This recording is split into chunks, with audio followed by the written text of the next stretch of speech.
I have now, I'm Federico Gaiti, a scientist here at Princess Margaret Cancer Center and an assistant professor in medical biophysics at the University of Toronto. So yeah, like thanks again, Brain Tumor Foundation of Canada for like funding our glioblastoma research. And today I will give you a brief overview of where we stand and what are our next direction. And so we probably all know by now, and we are very familiar with the concept that unfortunately glioblastoma is a very aggressive central nervous system malignancy, because they have very, very bad prognosis, with the median survival less than 15 months and less than 10% across 5 years. And currently the standard of care is still following somewhat like oldish protocol, which is the well-known like STU protocol, where consisting of surgical resection followed by then chemotherapy and radiotherapy. But despite the standard of care, 90% of the cases come back, they are recurrent, and they relapse actually at the primary site of initial tumor appearance. And so this basically signifies that this ability of GBM cell to invade poses actually a very significant therapeutic challenge that we need to try and overcome. And more recently, this new field that in a way combine like more like classic cancer research with the neuroscience field, found out in preclinical models, so not directly in a human clinical sample, that glioblastoma cell, or like more broadly like glioma cell, can actually form proper and true synaptic interaction with the neuron at the periphery of the tumor. And this somehow seems to promote tumor progression and also invasive ability of this like glioma cell. And also we know from various studies in the glioblastoma community that genetic, while playing a role, is not the main determinant feature of a recurrence, because across longitudinal cohort from like primary to recurrent cases, the genetic landscape of this tumor is not drastically different. So we make the hypothesis that something else, perhaps a non-genetic mechanism, play actually a role in the ability of this invasive cell to evade therapy and then come back. And so we ask here in the lab a very simple but still unanswered question: how does this neuron tumor crosstalk, or like more broadly tumor microenvironment and tumor cell crosstalk, remodel the epigenetic landscape of a glioblastoma cell directly in human clinical sample? So to answer this, in strict collaboration with Dr. Geller Zade here in Toronto, we came up with this new way to like sample and like biopsy a GBM tumor, where basically in a gradient from the more hypoxic, like necrotic tumor core to the tumor edges, which they appear in this white ring under MRI images, and then we collect sample outside these boundaries, which we call basically like peritumoral or more like infiltrated region. From this patient, we collect the cell, dissociate them for various downstream single cell analysis, which is our main expertise in our laboratory. So we like profile this sample with single cell RNA transcriptomic in conjunction with single cell chromatin accessibility or single cell DNA methylation. So first, by simply like analyzing single cell transcriptomic data from this patient, we can already appreciate that in the peritumoral region here marked by the label PT, you can appreciate this sort of contamination or like infiltration of this small but significant percentage of malignant cell, which are like represented here by this greenish bar. And then obviously the majority of the cell that reside outside the tumor would correspond to basically more like classical resident non-malignant cells, such as oligodendrocyte, obviously neuron, astrocyte, and a little bit of immune cell. In contrast, the tumor core, marked here by TC, obviously they're mostly predominantly composed of malignant cells. And so we can start like digging into what the transcriptional profile of this malignant cell, and start like basically like recapitulating previously subtype or like subcellular annotation of this malignant cell, which basically divide the malignant cell across different axes. One axis is the more like mesenchymal or like astrocytic-like axis, and one is more progenitor-like, composed mainly by oligodendrocyte progenitor-like cell and neural progenitor-like cell. And what we can observe here from our data, strikingly, is that oligodendrocyte progenitor-like cell and neural progenitor-like cell are the ones that are in the most highly abundant, specifically in the peritumoral region, in contrary to the tumor core, which is populated by more this like mesenchymal phenotype. And so we wanted to better, obviously, understand the molecular phenotype of the cell that are invading the peritumoral region. And so we compare by simply doing the differential gene expression, the cell, malignant cell that are in this oligodendrocyte progenitor state that populate the peritumoral region compared to the one that are in the tumor core.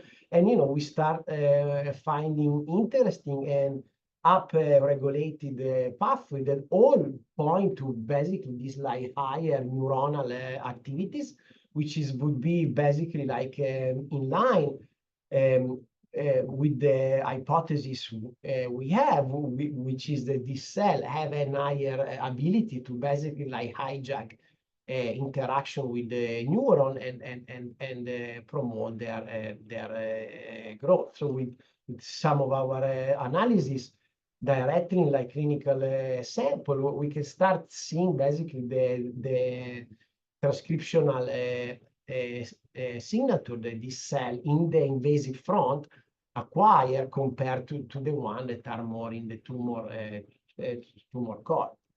And one of the main questions that we are interested in, which is also part of the research like funded by the foundation, is the epigenetic regulation of this invasive cell and their epigenetic landscape.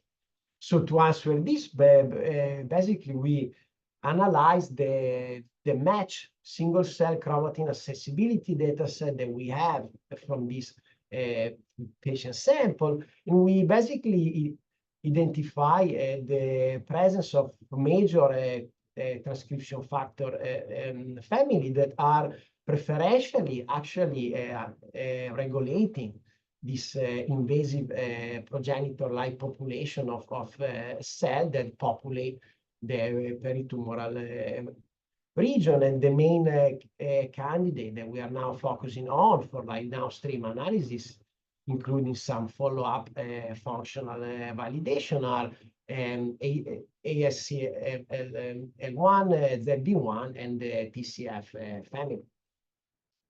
And very interesting, we also wanted to understand how this invasive cell plays along the basically like a more neuro developmental axis. And so very recently, there were a couple of seminal paper where they basically have profiled the human brain developing cell, both using single cell RNA sequencing and single cell attack sequencing. And so here we probe this data to basically show that the cell that we can capture from our cohort that populate the peritumoral region are more similar to this basically oligodendrocyte progenitor state in normal development compared to other malignant type that are instead, they seems to be more committed. And so we make the hypothesis here that perhaps these invasive cells, specifically the one that infiltrate and populate the peritumoral region, are somehow maintained in a more uncommitted or more like progenitor state compared to the cells that are in the tumor core. And so thanks to the single cell methylation data set, we were actually able to prove this concept, showing basically that genes that are typically down regulating during the like classic oligodendrocyte maturation process, they were actually hypomethylated in the more invasive malignant cell in the peritumoral. So what the model that we are thinking about is that this GBM cell, specifically the invasive one in the peritumoral region, they are under a blocking in differentiation, and they are more stuck into this like uncommitted oligodendrocyte progenitor state.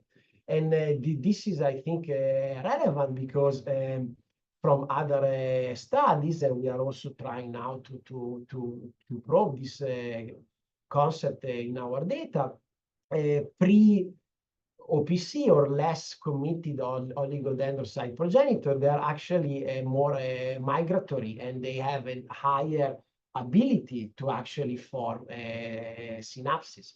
And so this is going back to like previous work also, again, in animal models that show the ability of glioma cell to actually form synapses with neurons. So we are now further exploring this axis also from a more functional point of view.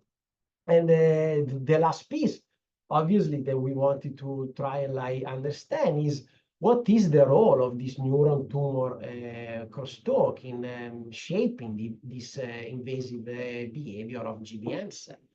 And so we started, this is still an ongoing work, but preliminary, what we were able to prove with our data is that this invasive malignant cell in the peritumoral region, they actually more frequently interact with neuron.